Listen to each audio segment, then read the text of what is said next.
première chose à faire avant d'utiliser sa calculatrice Graph 35+ de chez Casio pour faire de la régression linéaire, c'est de se rendre dans le menu de statistiques et de nettoyer tout ce qui aurait pu être encodé préalablement. Alors, pour ce faire, normalement, le menu de base est affiché. Si ce n'est pas le cas, on appuie sur Exit.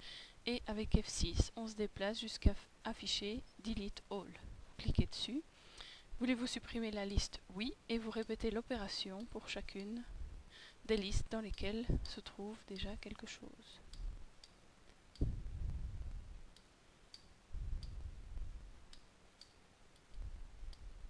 Voilà. Donc on commence avec un tableau propre.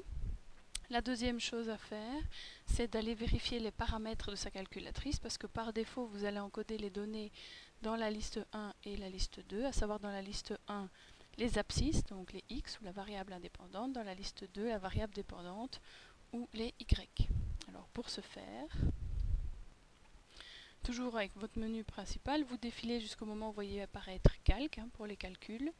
Là-dedans, vous avez une variable pour les statistiques de 4e, 2 variables et régressions qui vont nous intéresser cette année, et puis vous avez la touche Setting pour paramétrer. Dans ces paramètres, vous devez vous assurer que pour une variable comme en 4e, c'est la liste 1 dans laquelle vous allez encoder et chaque donnée revient avec une fréquence de 1, ça c'est normal. Là où ça nous intéresse le plus, c'est que nous allons travailler avec 2 variables, nous, cette année-ci, et donc bien indiquer à la calculatrice que pour la variable x, elle ira la chercher dans la liste 1, et la variable y, elle ira la chercher dans la liste 2. La fréquence de var, on n'en a pas besoin, on la laisse par défaut à 1. Voilà, vous êtes prêts à commencer.